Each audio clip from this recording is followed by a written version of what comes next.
I feel super lucky to live in an apartment that I had a hand in designing and working on through the process with the team at Breathe. I'm Madeleine. I'm the Director of Houses at Breathe, and I'm a resident at Nightingale Skye House.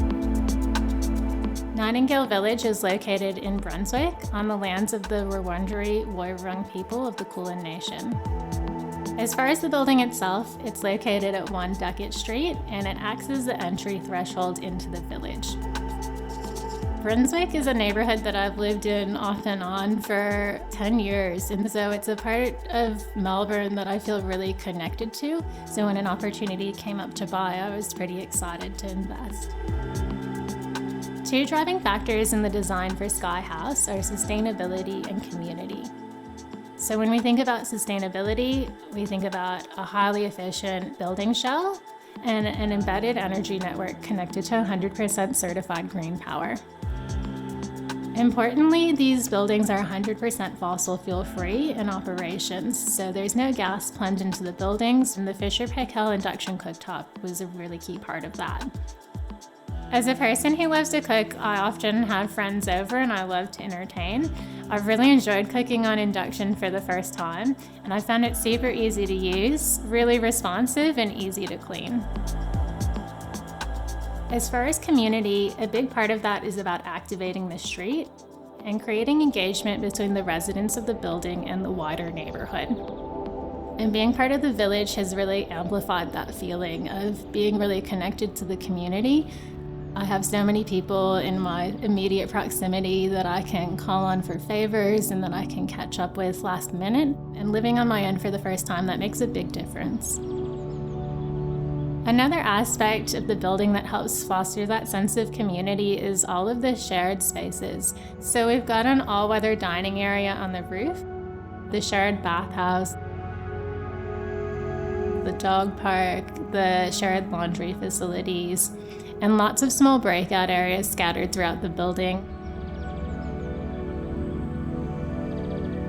Externally, the materials of Skye House are super simple. So they're exposed aggregate concrete with recycled content and galvanized steel.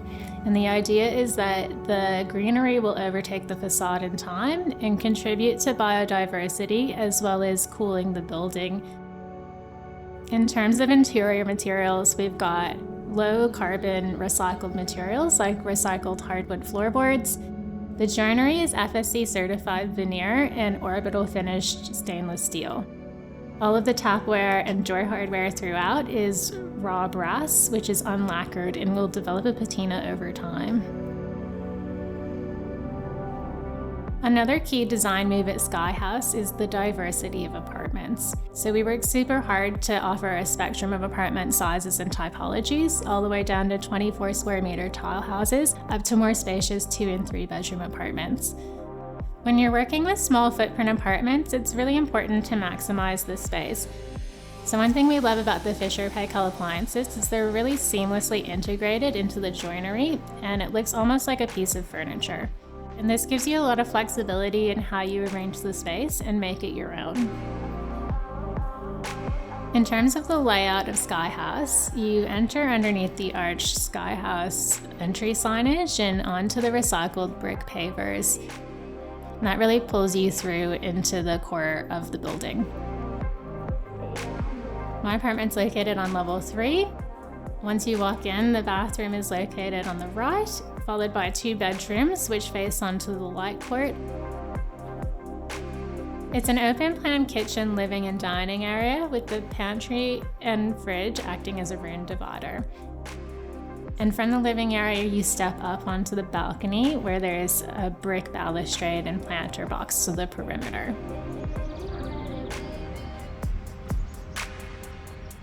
Living in an architecturally designed house is pretty different to anywhere else I've lived before. One thing I notice in particular is the thermal and acoustic properties are totally different to any other rental property I've lived in. So through all the seasons, and even with the sort of ambient industrial noises and neighborhood noises, I always sleep super well here, and I feel really at home. What I love about living at Nightingale Village is that it makes living sustainably super easy.